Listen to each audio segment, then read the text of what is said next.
अस्सलामुअलैकुम वरहमतुल्लाहि तआला बरकातहू।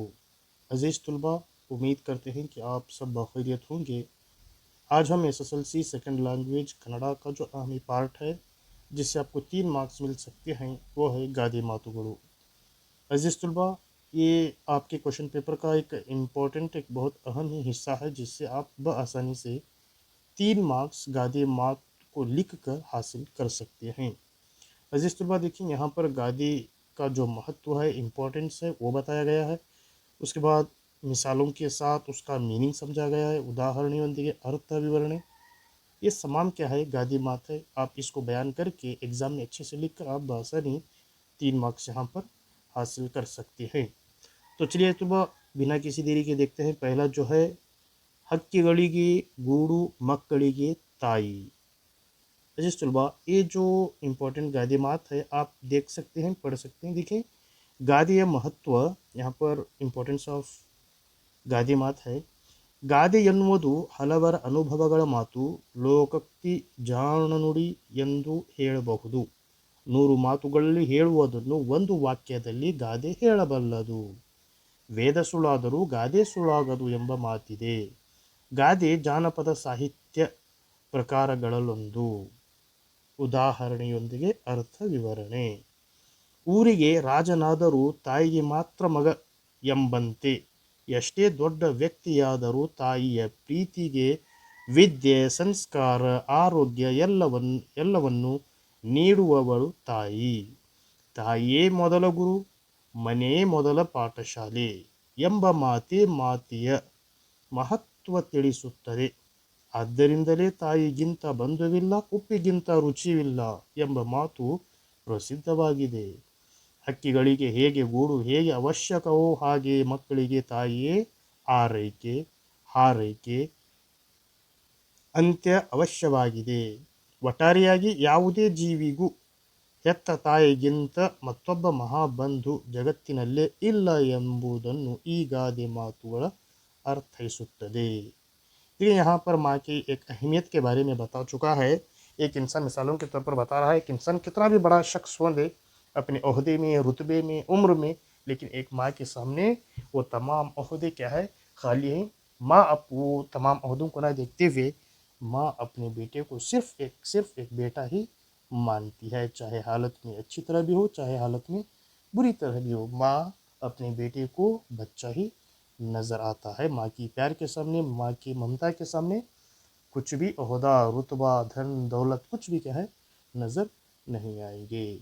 देखिए अजीज तोबा, इसी तरह नंबर 2 जो है, यत्त ताई वत्त नाडु स्वर्गक्किंत मिगिलु। ये भी एक बहुत अहम इम्पोर्टेंट गादे है। लेकिन क्या बताना चाहता है, इसमें पढ़ने के बाद मालूम होगा। गादೆಯ महत्व, ये पहले आप इंट्रोडक्शन लिखना होगा। ಗಾದೆ ಎನ್ನುವುದು ಹಲವರ ಅನುಭವಗಳ ಮಾತು, ಲೋಕಕ್ಕೆ ಜಾಣನುಡಿ ಎಂದು ಹೇಳಬಹುದು. 100 ಮಾತುಗಳಲ್ಲಿ ಹೇಳುವುದನ್ನು ಒಂದೇ ವಾಕ್ಯದಲ್ಲಿ ಗಾದೆ ಹೇಳಬಲ್ಲದು. ವೇದ ಸುಳ್ಳಾದರೂ ಗಾದೆ ಸುಳ್ಳಾಗದು ಎಂಬ ಮಾತಿಗೆ. ಗಾದೆ ಜಾನಪದ ಸಾಹಿತ್ಯ ಪ್ರಕಾರಗಳೊಂದು. ನೆಕ್ಸ್ಟ್, ಉದಾಹರಣೆಯೊಂದಿಗೆ ಅರ್ಥ ವಿವರಣೆ, ಮಿಸಾಲೋं के साथ इसकी मीनिंग। ಮಕ್ಕಳಿಗೆ ತಾಯಿಯೇ ಸರ್ವಸ್ವ, ಮಾತ್ರ ದೇವಭುವ ಎಂದು ತಾಯಿಯನ್ನೇ ದೇವರಿಗೆ ಹೋಲಿಸುವುದು. ಅದಕ್ಕಿಂದೇ ತಾಯಿಯ ಮಡಿಲು ವಂಗೆಯ ನೆರಳು ಎಂದು ಹೇಳಿರುವವರು. ತಾಯಿಯ ವಾತ್ಸಲ್ಯಕ್ಕೆ ಮೀರಿದ ಅಮೃತವಿಲ್ಲ. ಆದ್ದರಿಂದ ಹೆತ್ತ ತಾಯಿ ಸ್ವರ್ಗಕ್ಕಿಂತ ಮಿಗಿಲು.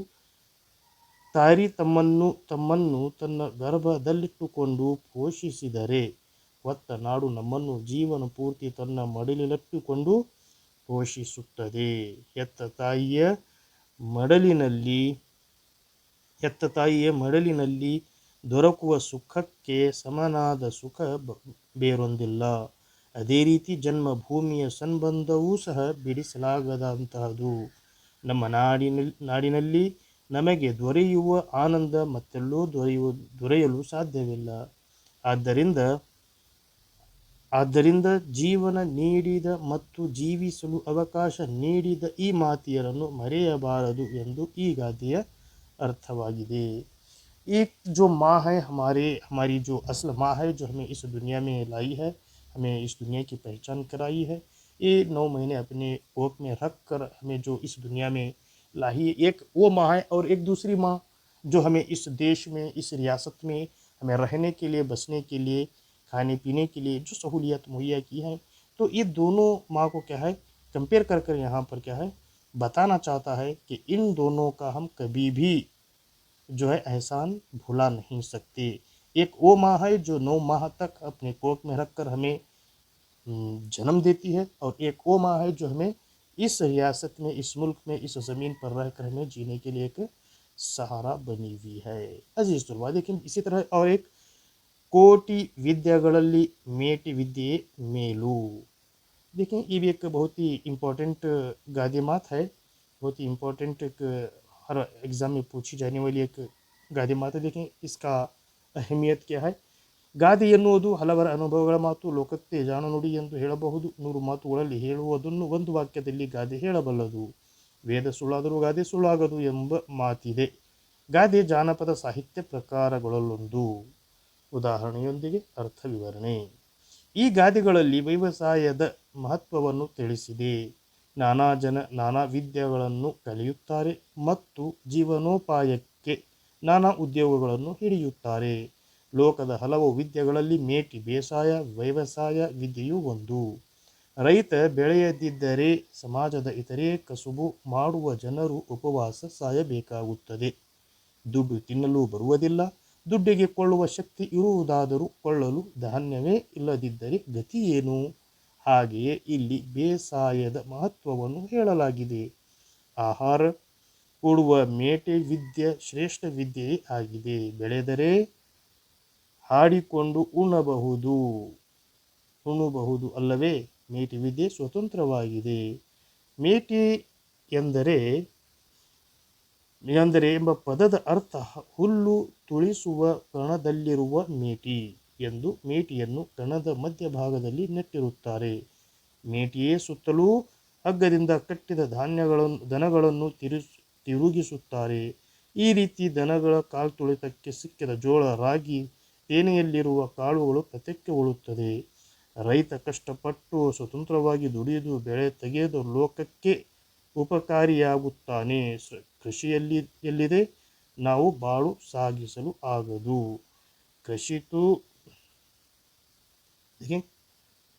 ಕೃಷಿತು ನಾಸ್ತಿ ದುರ್ಭಿಷ ಎಂದು ಸಂಸ್ಕೃತದಲ್ಲಿ ಒಂದು ಉಕ್ತಿವಿದೆ. ಕೃಷಿಯಿಂದ ಉತ್ತಮ ಆರೋಗ್ಯ ಮತ್ತು ನೆಮ್ಮದಿಯನ್ನು ಸಂಪಾದನೆ ಮಾಡಬಹುದು ಎಂಬ ಸಂದೇಶವನ್ನು ಈ ಗಾದೆ ಮಾತುಗಳ ಧ್ವನಿಸುತ್ತದೆ. जो हमें ज़राअत के बारे में, यहाँ पर किसानों की अहमियत के बारे में बताया है। अगर किसान ना हो तो किसान का काम करना भी, किसान ज़राअत का काम करना भी एक अहम इल्म है करके यहाँ पर एक गादी मात में बता रहा है। अगर किसान खेत में काम न करे जिससे हमें फसलें कितनी भी हो सके हासिल नहीं होगी।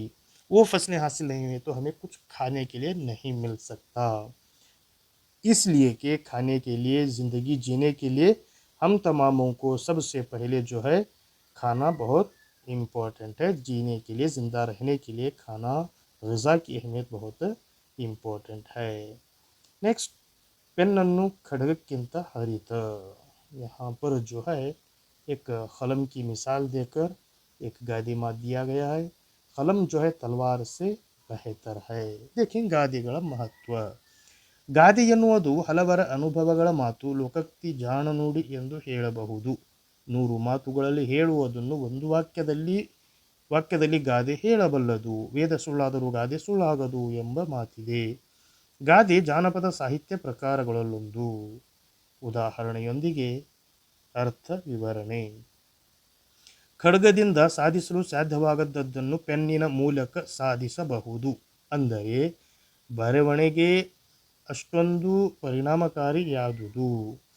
ಪತ್ರಿಕೆಯ ಒಂದು ಲೇಖನ, ಕಾದಂಬರಿ, ಕತೆ, ಕವನ ಹಲವರ ಬದುಕನ್ನು ಬದಲಾಯಿಸಬಲ್ಲದು. ಸ್ವಾತಂತ್ರ್ಯ ಪೂರ್ವದಲ್ಲಿ ಭಾರತೀಯರಲ್ಲಿ ದೇಶಾಭಿಮಾನ ತುಂಬಿ ಸ್ವಯಂ ಪ್ರೇರಣೆಯಿಂದ ಸ್ವಾತಂತ್ರ್ಯ ಚಳುವಳಿಯಲ್ಲಿ ಪಾಲ್ಗೊಳ್ಳುವಂತೆ ಮಾಡಿದ ಆ ಶಕ್ತಿ ಒಂದು ಪೆನ್ನು ಆಗಿದೆ. ಅದು ಅನೇಕ ಕ್ರಾಂತಿ ಬದಲಾವಣೆಗಳಿಗೆ ಸಾಕ್ಷಿಯಾಗಿದೆ. ಈ ನಿಟ್ಟಿನಲ್ಲಿ ಬೆಳವಣಿಗೆ ಹೆಚ್ಚು ಶಕ್ತಿಶಾಲಿಯಾದುದು. ಇವತ್ತು ಲೇಖನ ಬರೆಯುವವರಿಗೆ ನಾಡಿನಲ್ಲಿ ಅಪಾರ ಗೌರವ ಇರುವುದು ಈ ಸಾಹಿತ್ಯದ ಸತ್ವದಿಂದಾಗಿದೆ. ಅವರ ಹೆಚ್ಚಿನ ಸಮಾಜದ ಪ್ರಗತಿಯ ಮೆಟ್ಟಲು ತುಳಿಯಲು ಸಾಧ್ಯ. ಲೇಖನೆಯಿಂದ ಹೊರಟ ಸುದ್ದಿಯು ಮಿಂಚಿ ಮೆರೆಯಾಗುವ ಮುನ್ನ ಗುಡುಗುವ ಸದ್ದು ಕೊಟ್ಟು ಪರಿಹಾರದ ಮಳೆ ಗೆರೆಯುವ ತಾಕತ್ತು ಇದೆ ಎಂದು ಸಂದೇಶವನ್ನು ಈ ಗಾದೆ ಮಾತುಗಳನ್ನು ಧ್ವನಿ ಎತ್ತುತ್ತದೆ. जो काम हम एक तलवार से हासिल नहीं कर सकते, वो काम हम एक कलम से आसानी से हासिल कर सकते हैं. इसकी मिसाल देते हैं कि आज़ादी से पहले हिंदुस्तानियों में कौम का जो जज्बा भरने के लिए, उभारने के लिए तलवार की ज़रूरत नहीं पड़ी, तो वहाँ पर सिर्फ और सिर्फ बहुत सारे जो लेखन हैं, जो कलम से जो आर्टिकल्स लिखे हैं, देश के अपने कौम के जज्बे उभारने के लिए जो पेपर्स, न्यूज़पेपर्स, जो इश्तिहार, जो आर्टिकल्स निकाले, इससे कौम का जज्बा बढ़ कर के है हिंदुस्तान की आज़ादी में एक कलम जो है बहुत अहमियत का हामिल रहा, बोल के यहाँ पर कलम को तलवार से मुआजना कर रहे हैं. तो ये जो ಗಾದೆ ಮಾತು है उसमें और एक है ಒಕ್ಕಲಿಗೆ ಒಕ್ಕದಿರೆ ಜಗವೆಲ್ಲ ಬಿಕ್ಕುವುದು. देखिए इसमें क्या है, ಗಾದೆಯ ಮಹತ್ವ. ಗಾದೆ ಎನ್ನುವುದು ಹಲವರ ಅನುಭವಗಳ ಮಾತು, ಲೋಕಕ್ಕೆ ಜಾಣ ನುಡಿ ಎಂದು ಹೇಳಬಹುದು. 100 ಮಾತುಗಳಲ್ಲಿ ಹೇಳುವುದನ್ನು ಒಂದು ವಾಕ್ಯದಲ್ಲಿ ಗಾದೆ ಹೇಳಬಲ್ಲದು. ವೇದ ಸುಳ್ಳಾದರೂ ಗಾದೆ ಸುಳ್ಳಾಗದು ಎಂಬ ಮಾತಿದೆ. ಗಾದೆ ಜಾನಪದ ಸಾಹಿತ್ಯ ಪ್ರಕಾರಗಳಲ್ಲೊಂದು. ಉದಾಹರಣೆಯೊಂದಿಗೆ ಅರ್ಥ ವಿವರಣೆ. ಕೃಷಿ ಮಾಡುವವನನ್ನು ಕೃಷಿಕ ಎಂದು, ಬೆಳೆಯನ್ನು ಬೆಳೆಯ ಒಕ್ಕಲು ಮಾಡುತ್ತಿರುವವರನ್ನು ಒಕ್ಕಲಿಗ ಎಂದು ಕರೆಯುತ್ತಾರೆ. ನೆಕ್ಸ್ಟ್, ಒಕ್ಕಲಿಗ ರೈತ ಈ ನಾಡಿನ ಬೆನ್ನೆಲುಬು. ಒಕ್ಕಲಿಗನ ಕೆಲಸ ಭೂಮಿಯನ್ನು ಉತ್ತು ಬಿತ್ತಿ ಬೆಳೆ ಬೆಳೆದು ಒಕ್ಕಲಾಟ ಮಾಡಿ ಧಾನ್ಯವನ್ನು ಸಂಗ್ರಹಿಸುವುದಾಗಿದೆ. ಒಕ್ಕಲನಿಗೆ ಸಹಾಯಕವಾಗಿ ಕಮ್ಮಾರ, ಕುಂಬಾರ, ನೇಕಾರ, ಚಮ್ಮಾರ, ಬಡಗಿ ಮುಂತಾದ ಇತರ ಕೆಲಸಗಾರರು ಇರುತ್ತಿದ್ದರು. ಇವರಾರು ಬೇಸಾಯ ಮಾಡುತ್ತಿರಲಿಲ್ಲ. ಅವರ ಸಹಾಯ ಪಡೆಯುತ್ತಿದ್ದ ಒಕ್ಕಲಿಗ ತಾನು ಬೆಳೆದ ಬೆಳೆಯಲ್ಲಿ ಅವರಿಗೆ ಪಾಲು ಕೊಡುತ್ತಿದ್ದ. ಹೀಗೆ ಎಲ್ಲರ ಜೀವನ ನಡೆಯುತ್ತಿತ್ತು. ಈಗಲೂ ಕಾಲ ಬದಲಾಗಿಲ್ಲ. ರಾಜಕಾರಣಿಗಳು, ಅಧಿಕಾರಿಗಳು, ವ್ಯಾಪಾರಿಗಳು, ಕಾರ್ಮಿಕರು, ಸಾಹಿತಿಗಳು, ವಿದ್ಯಾರ್ಥಿಗಳು, ವಿಜ್ಞಾನಿಗಳು ಮೊದಲಾದ ಸಮಾಜದ ನಾನಾ ವರ್ಗದ ಜನರಾರು ಬೇಸಾಯ ಮಾಡುವುದಿಲ್ಲ, ಬೆಳೆ ಬೆಳೆಯುವುದಿಲ್ಲ. ಇವರೆಲ್ಲರೂ ಒಕ್ಕಲಿಗನ್ನೇ ಆಹಾರಕ್ಕಾಗಿ ಅವಲಂಬಿಸಿದ್ದಾರೆ. ಒಂದು ವೇಳೆ ಭೂಮಿ ತಾಯಿಯ ಮಕ್ಕಳಾದ ರೈತರೇನಾದರೂ ಸತ್ಯಾಗ್ರಹ ಮಾಡಿ 1 ವರ್ಷ ನಾವು ಭೂಮಿಯನ್ನೇ ಉಳುವುದಿಲ್ಲ, ಯಾರೂ ಬೆಳೆಯನ್ನೂ ತೆಗೆಯುವುದಿಲ್ಲ ಎನ್ನುವ ತೀರ್ಮಾನ ಮಾಡಿದರೆ ಈ ಅವಲಂಬಿತರೆಲ್ಲರೂ ಉಪವಾಸ ಬೀಳಬೇಕಾಗುತ್ತದೆ. ರೈತರನ್ನುಳಿದು ಉಳಿದವರೆಲ್ಲರೂ ಬಿಕ್ಕುವಂತಾಗುತ್ತದೆ. ಆದ್ದರಿಂದ ರೈತನ ಬೆವರು, ನಮ್ಮೆಲ್ಲರ ಉಸಿರು. ಒಕ್ಕಲಿಗನೇ ನಿಜವಾದ ಅನ್ನದಾತ. ಅವನಿಲ್ಲದ ಪ್ರಪಂಚವನ್ನು ಊಹಿಸಿಕೊಳ್ಳುವುದು ಎಷ್ಟು ಕಷ್ಟ ಎಂಬ ಸಂದೇಶವನ್ನು ಈ ಗಾದೆ ಮಾತುಗಳನ್ನು ಧ್ವನಿಸುತ್ತದೆ. जो ज़राअत, जो किसान की अहमियत यहाँ पर बताया है कि अगर एक किसान, हम देखते हैं कि बहुत सारे अधिकारी जो है अपने अपने मकासद को हासिल करने के लिए, अपने अपने डिमांड्स को पूरा करने के लिए बहुत सारे स्ट्राइक करते हैं, बहुत सारे हड़ताल करते हैं. बिल्कुल इसी तरह अगर किसान बारिश नहीं हुई बोल के हड़ताल किए, 1 साल हम बीज नहीं बोएंगे, फसल नहीं उगाएंगे, तो अगर एक स्ट्राइक करे तो हम भूखे ही मर जाएंगे. इसलिए जो कि ज़राअत, किसान जो ज़राअत करता है, उनकी हम अहमियत रखते हुए उनकी हौसला अफजाई करनी होगी. लेकिन यहाँ पर एक मोटे मोटे अंदाज में एक गादी मात में यहाँ पर आपको आसानी से समझाया गया है. नेक्स्ट, बित्तिदंते बेड़े. यहाँ पर और एक गादी मात है, जो बोते हैं वो हम ಪಾತೆ ಹೈ. देखिए ಗಾದೆಯ ಮಹತ್ವ. ಗಾದೆ ಎನ್ನುವುದು ಹಲವರ ಅನುಭವಗಳ ಮಾತು, ಲೋಕಕ್ಕೆ ಜಾಣುನುಡಿ ಎಂದು ಹೇಳಬಹುದು. 100 ಮಾತುಗಳಲ್ಲಿ ಹೇಳುವುದನ್ನು ಒಂದು ವಾಕ್ಯದಲ್ಲಿ ಗಾದೆ ಹೇಳಬಲ್ಲದು. ವೇದ ಸುಳ್ಳಾದರೂ ಗಾದೆ ಸುಳ್ಳಾಗದು ಎಂದು ಮಾತಿದೆ. ಗಾದೆ ಜಾನಪದ ಸಾಹಿತ್ಯ ಪ್ರಕಾರಗಳಲ್ಲೊಂದು. ಉದಾಹರಣೆಯೊಂದಿಗೆ ಅರ್ಥ ವಿವರಣೆ. ಈ ಗಾದೆಯು ಒಳ್ಳೆಯ ಕೆಲಸ, ಕೆಟ್ಟ ಕೆಲಸಗಳ ಫಲವನ್ನು ತಿಳಿಸಲಾಗಿದೆ. ಬಿತ್ತಿದಂತೆ ಬೆಳೆ ಅಂದರೆ ನಾವು ಯಾವ ಬೀಜವನ್ನು ಬೆಳೆಯುತ್ತಿತ್ತೇವೋ ಆ ಬೆಳೆಯನ್ನೇ ಬೆಳೆದುಕೊಳ್ಳುತ್ತೇವೆ. ನಾವು ಭೂಮಿಯಲ್ಲಿ ಮುಳ್ಳಿನ ಬೀಜವನ್ನು ಬಿತ್ತಿದರೆ ಮುಳ್ಳಿನ ಗಿಡಗಳನ್ನು ಬೆಳೆಯುತ್ತೇವೆ. ಅದೇ ಮಾವಿನ ಬೀಜಗಳನ್ನು ಬಿತ್ತಿದರೆ ಮಾವಿನ ಹಣ್ಣುಗಳನ್ನು ಪಡೆದುಕೊಳ್ಳುತ್ತೇವೆ. ನಾವು ಬೇರೆಯವರಿಗೆ ಏನು ಕೊಡುತ್ತೇವೆಯೋ ಅದೇ ಮರಳಿ ನಮಗೆ ಬರುತ್ತದೆ. ಅದು ಗೌರವ ಇರಲಿ, ದುಃಖ ಇರಲಿ ಅಥವಾ ಮೋಸವೇ ಆಗಿರಲಿ. ಬಿತ್ತದ ಬೇವು ಬೆಲ್ಲ ನೀಡಬಲ್ಲವು. ನಾವು ಬೇರೆಯವರಿಗೆ ಏನು ಕೊಡುತ್ತೇವೆಯೋ ಅದೇ ಮರಳಿ ನಮಗೆ ಬರುತ್ತದೆ. ಅದು ಗೌರವ ಇರಲಿ, ದುಃಖ ಇರಲಿ ಅಥವಾ ಮೋಸವೇ ಆಗಿರಲಿ, ಬಿತ್ತದ ಬೇವು ಬೆಲ್ಲ ನೀಡಬಲ್ಲದು ಎಂಬ ಜನಪದ ಮಾತುಗಳು ಎಷ್ಟು ಸೊಗಸಾಗಿದೆ ಅಲ್ಲವೇ? ನಾವು ಮಾಡುವ ಕಾರ್ಯಗಳ ಮೇಲೆಯೇ ಫಲಗಳು ನಿರ್ಧಾರವಾಗುತ್ತವೆ.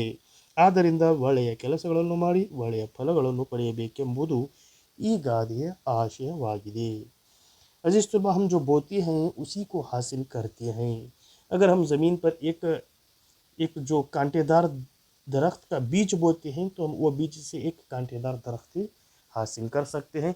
बिल्कुल इसी तरह एक हम फल देने वाला बीज अगर बोए तो उससे हम फल हासिल कर सकते हैं. बिल्कुल इसी तरह हम दुनिया में रहकर जो काम हम दूसरों के लिए करते हैं वही आखिर हम वही उसका अंजाम मिलता है. समझिए, हम किसी को धोखा देते हैं, किसी से फ्रॉड करते हैं, किसी के साथ गलत करते हैं तो बिल्कुल वो हमें एक ना एक दिन उसी के गलत के रूप में हमें हासिल होगा.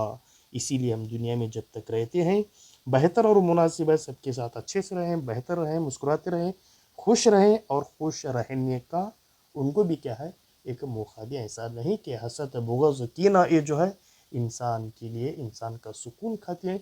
बिल्कुल आज जब एक दूसरे से हसद रखते हैं, बुग़्ज़ रखते हैं, नफ़रत रखते हैं, एक ना एक दिन आप दूसरों के साथ बुरा करते हैं, ज़रूर आपको उस बुरे का बदला एक ना एक दिन आपको ज़रूर मिलेगा. ये हमारा भी क्या है उसूल, अल्लाह ताला का भी एक फरमान है. ये हुस्न अखलाक से एक दूसरे के साथ पेश आना होगा. नेक्स्ट देखें, माते मुत्तु माते मुत्य. तो यहाँ पर और एक बहुत ही हसीन अंदाज में बहुत शानदार एक ಗಾದೆ ಮಾತು दिया गया है. ಗಾದೆಯ ಮಹತ್ವ देखें. ಗಾದೆ ಎನ್ನುವುದು ಹಲವರ ಅನುಭವಗಳ ಮಾತು, ಲೋಕಕ್ಕೆ ನುಡಿ ಎಂದು ಹೇಳಬಹುದು. 100 ಮಾತುಗಳಲ್ಲಿ ಹೇಳುವುದನ್ನು ಒಂದು ವಾಕ್ಯದಲ್ಲಿ ಗಾದೆ ಹೇಳಬಲ್ಲದು. ವೇದ ಸುಳ್ಳಾದರೂ ಗಾದೆ ಸುಳ್ಳಾಗದು ಎಂಬ ಮಾತಿದೆ. ಗಾದೆ ಜಾನಪದ ಸಾಹಿತ್ಯ ಪ್ರಕಾರಗಳಲ್ಲೊಂದು. ಉದಾಹರಣೆಯೊಂದಿಗೆ ಅರ್ಥ ವಿವರಣೆ.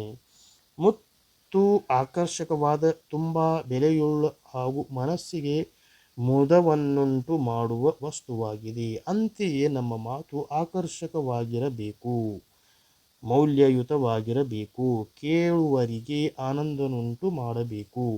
ಕೆಲವೊಮ್ಮೆ ನಾವಾಡುವ ಮಾತು ಜಗಳಕ್ಕೆ ಕಾರಣವಾಗಿ ಒಡೆದಾಟವಾಗಿ ಸಾವಿನ ಹಂತಕ್ಕೂ ಹೋಗಲು ಸಾಧ್ಯವಿದೆ. ಮಾತಿನಿಂ ನಗೆ ನುಡಿಯು, ಮಾತಿನಿಂ ಹಗೆ ಕೊಲೆಯು, ಮಾತಿನಿಂ ಸರ್ವ ಸಂಪದವು ಲೋಕಕ್ಕೆ, ಮಾತೆ ಮಾಣಿಕವು ಸರ್ವಜ್ಞ ಎಂಬ ತ್ರಿಪದಿಯು ಕೂಡ ಪ್ರಸ್ತುತ ಗಾದೆಯನ್ನು ವಿಸ್ತರಿಸಿ ಹೇಳಿದಂತಿದೆ. ಆದ್ದರಿಂದ ಮಾತು ಮುತ್ತು ಹೌದು, ಮೂತ್ರವೂ ಹೌದು.